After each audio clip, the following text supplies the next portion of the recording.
I always wondered what it was like to be an artist at a music festival, so I decided to follow one.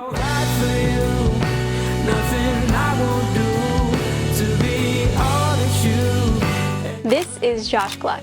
He's a very talented musician, he has cool music, and he wears fun shirts.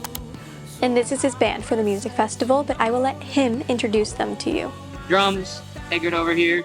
Bass, Ashen over here. And keys, Santi. And I'm Sydney, and my expertise is in entertainment tech, so I have worked as a technician for events and shows like these for years, but I've always wondered what it's like from the artist side. But there's a lot that goes into putting on a music festival, like logistics, marketing, finance, production, coordination, so many things that I can't even think about right now, and the artist doesn't even interact with a lot of those things. So what does the artist interact with? Let's start from the very beginning and talk about booking, from when the artist gets booked to play at this music festival. I asked Josh what it was like with his experience of getting booked for this festival. On the way up from Miami to Fernandina Beach, which, for those who don't know, it's basically, you can see Georgia, so scaling Florida. The boys were on their way over from Orlando. I was on my way up from Miami to go play that gig and open for Neil Francis. On that ride, we got the booking to do Gasparilla. He got an email. To do Gasparilla, and it was an awesome moment. I had never been to a Cracker Barrel before, and that's how that's how we kind of celebrated. We were like, man, it was like this really cool divine moment on the way to go open for an artist that we really love, getting a booking for a festival that we really love, and have looked at from afar for a long time and really respected. It was a really cool divine moment where it was like, let's do it. It sounds great. Okay, so after getting booked, from my understanding, he was in contact with a person for day of show information. So this is the person that is kind of the coordinator and liaison between the artist and the production company and the festival. So anything behind the scenes, this is the person to go to. So any information that the festival needed from the artist, they would ask this person, and anything the artist needed to know about the festival, they would ask this person, which makes a lot of sense instead of having each individual department have to chase down the artist to get the specific information that they need, and the artist not knowing who to contact about what. So it makes a lot of sense and keeps things very simple. And in general, the artist would have to share their hospitality needs and tech needs. And for this music festival specifically, I asked Josh about his tech writer and any of his needs for the show. We have not yet gotten to a point where there's any lighting riders or there's, anything specific for lighting where I'm handing it in ahead of time. The extent of lighting for our shows have been, if asked, hey, what would you guys like? Here's what it looks like, sound check and whatnot. Here's kind of what I've got. This is, are you guys cool? Basically, a lot of time, I have no idea what to say. I don't know the proper terminology. So in that sense, I just kind of like to say, hey, if you're comfortable with feeling your gut out and see whatever you want to do during the set, have fun. Have fun, be creative, enjoy, and do your thing. Do your thing. They absolutely know way more than I do and what we need and what, as far as lighting goes, that's lighting. Everything else, on the sound side, of course, stage plots and input lists and those types of things, and advancing production. Yeah, and writers want to advancing production that way, but that's it. After that, there's, of course, generally at every show, there's, for example, I'll give you one for today. There were a couple of writers, stage plots that we had. I wasn't sure if one of the stage plots that we sent in did or didn't have 2 vocal mics for drums and for bass. So last week or the week before, as we're kind of advancing and whatnot, I let production know, I'm not sure which stage plot you guys have. Here is the right stage plot. And I'll also send a text message to head of production, stage manager, and whatnot, just as I don't want to spring it on day of, we need also 2 more inputs for 2 vocal mics and whatnot. And that was a smooth thing. That was something that helped when we got here today. It was, it was a matter of ease and comfort to just get into it. Speaking of tech, my favorite part I decided to ask Josh about his knowledge with tech, because sometimes artists have no interest in learning about tech, even though they work with it all the time. I wanted to see what Josh has knowledge in and how he interacts with tech as an artist. I would say I know an extent of tech. I, as you know, we both alumni from the same program, entertainment management. We were both in the same entertainment management bachelor's degree program, so that's what he's referencing.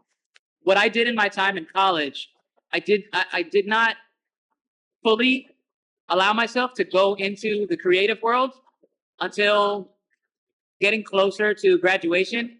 For the first 3 years of college at entertainment management, I took it as my opportunity to learn everything I can about what goes on behind the scenes, music business, what happens in the tech world, what's going on in front of house. So I volunteered at a lot of music festivals. I worked staff at a lot of music festivals, whether it was artist relations, whether it was hospitality, whether it was literally anywhere I could find myself. I worked as much as I could on the other side, so I could kind of learn as best as I could. Obviously, there's absolutely a massive leap in what I know from professionals. I'd say I am still learning, and I'm always learning, and I always wanting to hang with tech and go, if they're cool with it. So what does that? What does that do? What does that do right there? And really just like paying attention. I love that. And when somebody is patient enough and has the time and lets me just kind of ask questions and whatnot, that for an artist, that only helps not only you as an artist, but that helps tech too. Because when there's slightly some kind of mutual understanding, it flows so much better. So still learning. I want to learn always and keep learning, but I think I know to an extent of necessary at this moment. But I got to do more.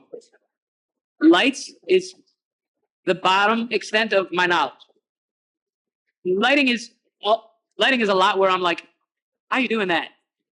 Sound I have, relatively enough knowledge to understand kind of what's going on. Still learning, and there's still moments I do gravitate a lot towards the boards and sound just because also I see them as artists. I see tech as artists in their own lane, lighting, sounds, everything that goes into it. They're their own artists too, because you have somebody who will run production on a show that will do it this way. Somebody will do it this way. Lighting, same thing. It'll be this way. It'll be that way. Everybody has their own little flair. Everybody has their own name on their art. So that is really cool to me, seeing how the creativity there, because a lot of tech is structured, but then there's so much, just like an act. There's so much improv too, and there's a lot of creative moments that tech has to figure out on the fly sometimes. So yeah, I gravitate towards the soundboard pretty much. But seeing that's something I probably learned this year, is that tech is a bunch of creatives and artists in their own way, and their minds operate at such a high level. It's like huge respect, huge respect, and yeah, really great people. And pretty much all the time, anyone in tech is really happy for an artist to ask a question. Really happy. Like, wow, thank you for asking this question. This is good for you guys to know, so that there's cohesiveness between an artist and tech and front of house and whatnot. So a lot of times if I see something, I'll ask, and they're awesome about, here's what it is. Honestly, it's really great to see an artist show interest and support and respect in tech, since it's something that, helps put on a great show with them. So I think it's lovely to hear as a technician. I'm not going to speak on behalf of all technicians, because there are sometimes just grumpy old men and I don't represent them. So for me, I think it's great whenever an artist shows interest or respect in tech. Okay, so what about picking a set list for your shows and your set list for today? I'll give you the unfiltered behind the scenes version of this. Almost every set list ever put together for every show didn't stay that set list, even during the set. Pretty much every single show we've ever played, there's been moments where here's the set list, and we get to a point like, let's throw this song in there. Throw this song in there. We're all comfortable with each other enough that on the fly we can kind of really feel things out. I do my best to kind of curate towards what the environment is asking for prior to the actual show. So, are we looking for something where it's high energy from start to finish and, kick the roof off the place the entire time? Are we looking for something that's a little bit more sultry, more R&B influence? So I definitely curate the set list based on that, but almost 100% of the time, either before, where we're checking out how things are going, what the crowd is like. There have been plenty of times where it's like, we need to really just funk the whole thing. Like the entire set needs to be just soul, funk, rock, blues all the way. And really feeling it out as the set goes. That's kind of like the improv aspect that, aside from the actual playing, we have some fun with that improv where there are times where we're like, man, I feel like we really, we got to play this song. And a lot of the times before I even say, hey, should we do, the band's like, hey, let's do Save Yourself. Let's do To Be Something. It's like, that's what I was going to say. Okay, let's do it. Let's get into it. So in the moment, yeah, a lot of times. Okay, interesting. Well, today's schedule was a little something like this. The band was originally set to load in at 3 p.m., and their start time for their set was at 3:45 p.m., and that is kind of a quick turnaround. But luckily, the band was able to get there early, and they were able to do a 1:45 p.m. sound check and load in right before that. So that worked out very well for them to be able to do a sound check, because they were also only originally scheduled to do a line check. And a line check is basically just making sure that anything that's being used and plugged in to be sent to the soundboard is working, checking all the signals and making sure everything's on, and not having any time to rehearse or make sure the levels are good or seeing how they play on stage. So that's a little difficult from both the audio engineer side and the artist side. So it was great that they were able to get in early and do sound check. Josh also explained to me that the headliner for the stage they were performing at was set to perform at 8:15 p.m., but they had a sound check of 10:45 a.m. So, from my understanding, they had the last person who was performing be the first person to sound check, and the first person to perform be the last person to sound check, since Josh and his band were opening the stage that day.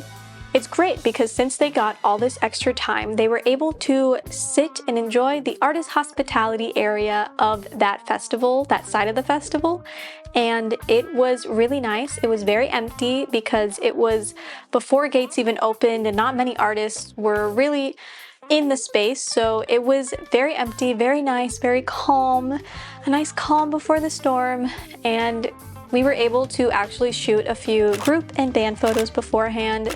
And I think they turned out really good, but I'm biased, but I still think they're good. So then, after hanging out and chilling and relaxing and getting ready, the band went over to the stage at 3:15, and we're just kind of prepping and relaxing some more and, getting ready for their show. So since we're waiting, I want to share a little bit more about Josh. He is an independent artist, which I know is very difficult, but I wanted to know what that was like. What's the hardest thing in the world? Yeah. It's the hardest thing in the world. You have to love it so much because it's such hard work. And there's so much that goes up. 99% of the work that goes into it is behind the scenes, and no one knows you're doing it. No one knows the extent of how much it really goes into to make something happen and to do shows.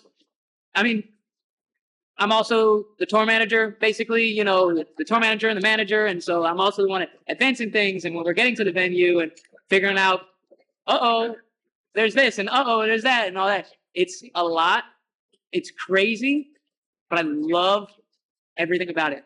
All of the scars and bruises, I love everything about it. It's really multifaceted. You experience everything and every emotion, but it feels really, really good, especially to be around people. We have really, really good people around me that are my family, and we all share a similar vision. We all share a similar drive. We all want the same things, and we all recognize, and this is, I think, the most important part of being an independent artist is not living in later. Oh man, when we're playing these shows and when we're bigger and doing these venues and we're making more money and we're this and that, the other. The best thing an independent artist can do is realize that you're in it right now, and the shows that you're playing right now, big or small, no shows, and you're going to open mics, whatever the case is, I can't wait to live my dream. I'm so excited to one day live my dream, and one day we're going to get there. No, you're in it now. There are a lot of people I know that are at a higher level than we are we've had conversations where they tell me, man, I miss those days. Miss those days when I was in your guys' shoes and you guys were doing it yourselves and going from one place to another. And after the show, you guys could kick it and hang around for a little bit, maybe check out the city. But we got to get on the stage, then we got to go do this meet and greet, and then we got to get right back on the tour bus and do the same thing for 60 days. And of course, we want to get there, but can't sell short. It is the journey. As cliche as it is, it really is the journey. And these moments are it. These moments are it. So, challenges and all, the greatest thing. You know, playing music festivals, you'd assume that you get a lot of reach and a lot of growth. Is that true? Absolutely. Absolutely. And I try my best not to look at growth and exposure and numbers. I try to look at it in terms of depth, in a way. Somebody after the set we played asked me for a set list. I jumped off the stage, come down, give him a set list, and he was so grateful and so excited he'd been wanting to see us, and I didn't know much about this, but he had been listening to our music for so long and really was excited to see us. And there are some moments where I'll get a message from somebody who says, I was listening to your song while in my chemo treatments today, and it was just helping me through it. And last week I got a message from a kid that said the music, they were listening to the music while the parents were fighting in the other room. I cried, man. I cried. It was like, so that's what I look at. Impact. Well said. Impact. So that being said, things like this, it's amazing. There's people who have never heard of us, or who have before, but have never gotten a chance to come see us live. And it's a moment. Really grateful to be able to do that, and to have people on the other side of it who want us to come and provide our service to the crowd here, and think that we're going to do a great job and make people happy at the end of the day. So when we can do that and do our job that way, see smiles in the crowd, there's nothing more than that. That's the pinnacle.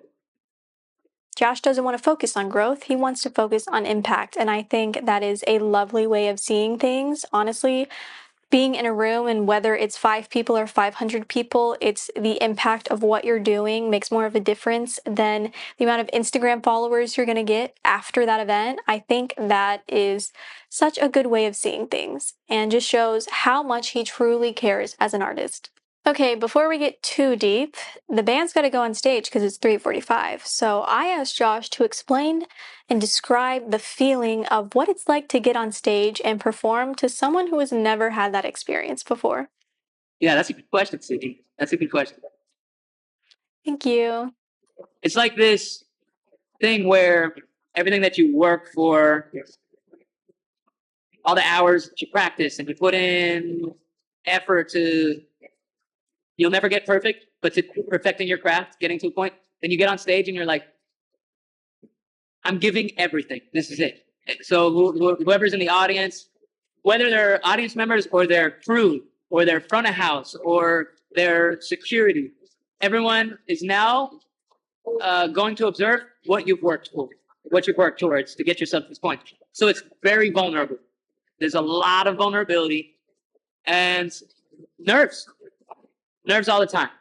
I've tried my best, and I always try to take the advice of some people that I really look up to, who talk about your nerves. It's energy, just flat out in the simplest form. It's energy. Figure out how to take that and put it into your performance, put it into your set.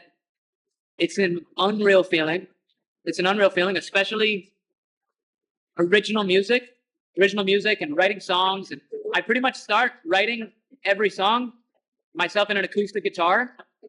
And then slowly but surely, like, I have to first hear what it's going to become, and then it unravels. And there are songs that we play, and over the years, it sounds entirely different than what it sounded like a few years ago. That feeling is unbelievable, to do something that you made. And now, here, everybody, here it is. You may like it, you may not like it, but here it is. It's for you to take it however you want. So it's vulnerability, it's exciting, there's nerves, there's jitters, and it's the greatest feeling in the world. It's the greatest feeling in the world. What we do a lot is we have structure and we have songs, but we really love to still maintain that aspect of improv and going into jams. We have a lot of these jam sections that we go into. Those are, a lot of the time, our favorite parts, because that's where we're creating something in the moment, and we consistently blow each other away with, how are we making this right now? It's not something that's rehearsed. It's just, how are we making this right now? And then to see people receptive in the crowd, it's this really special moment. It does not happen all the time, but it's this really special moment in a set where we're creating something brand new, and everyone around, you feel this unity of everyone's creating it too at the same time, and it's creating it with us. Those moments are the best moments in any live performance. It's an amazing feeling. Yeah, it's great. That sounds so fun. Okay, now before I show you a part of their set, let me explain my experience from the technician side, seeing the artist perspective, because I think it's very interesting. From what I saw and experienced, it was a very fun and chill environment. I mean, I'm sure a lot of it had to do with Josh and his group's demeanor, because they're very fun, chill, easygoing people, so it was a nice experience overall. But I do believe the artists were very well taken care of at this festival. I mean, artist hospitality had lots of food, lots of drinks, there was water everywhere by the stages, in hospitality, anywhere you needed it, you can get water at any time, which was great for Florida. They had nice bathrooms, there was a lot of nice shaded seating areas to just eat and chill, and they were comfortable, which was nice. There was a lot of access to everything. You would just scan your badge and you were able to get into the VIP areas and go backstage, and it was nice to know that you would go somewhere that you're supposed to, and there's other people that are supposed to be there too. So that was great, and that makes sense. I know a lot of music festivals and a lot of places do that in general. It just makes sense. But I have no idea what it was like for anyone working this event or working this festival, for any of the technicians or volunteers, but I know that at least the artists were taken care of. And honestly, after all, we're all just trying to put on a great show, not just for the audience, but for each other. It's really a collaborative experience to put on something cool. And it's important that everyone involved in that experience is enjoying themselves and is treated well and is taken care of. And from working events like these, I understand and know that it's grueling and non-stop, from when the show starts to after the show ends to even before the show starts. It's non-stop the entire time.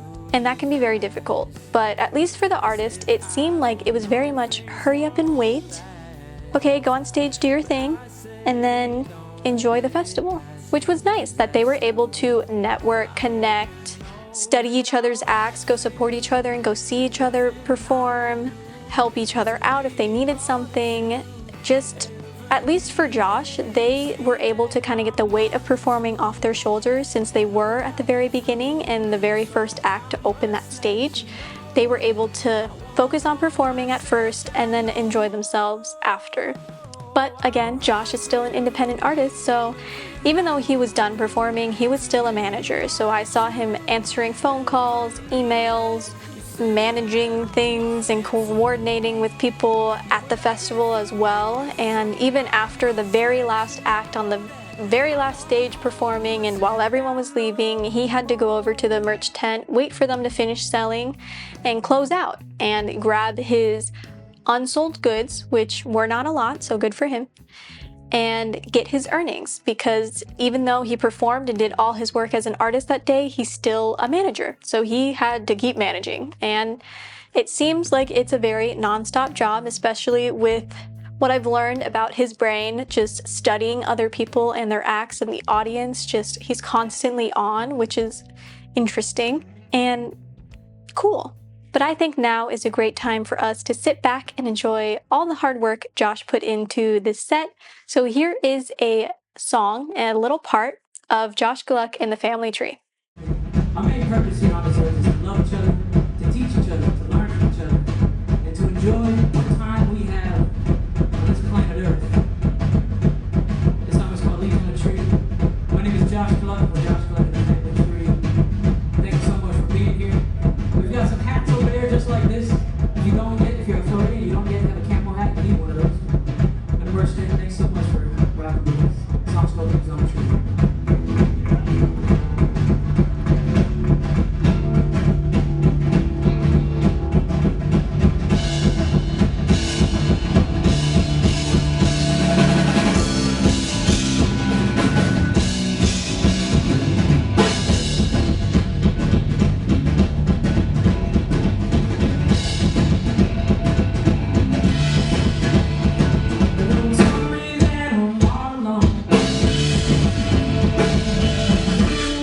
Hands of stone. Living as we've always known. Don't tell me that I'm all alone. That the world is frozen cold. Now when it burns and we're getting old. One thing I can prove to you as you stand next to me. We're here together now. It isn't hard to see.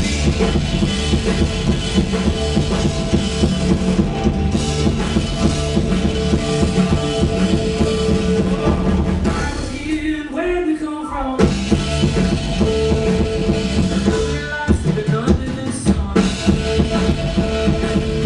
Where we gone, can we have run? The wildest guy is the only one. Choices that have brought you to me. We're here together now, leaves on the tree. It isn't hard to see.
Getting old. All I wanna prove to you as you stand next to me, we're here together now, leaves on a tree. It isn't hard to see.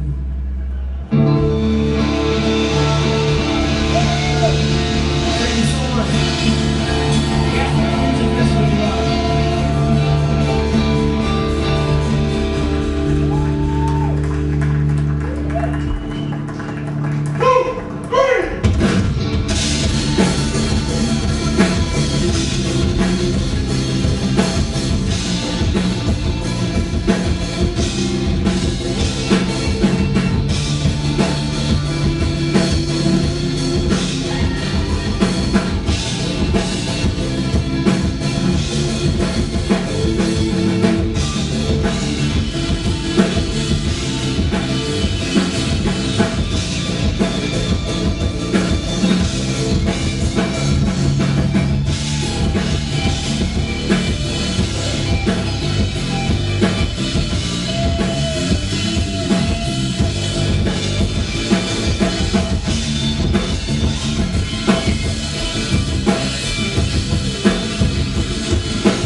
And if you want to support Josh Gluck, I've linked all of his socials, his music, anything that's not too invasive, any of his information that you'd need in the description.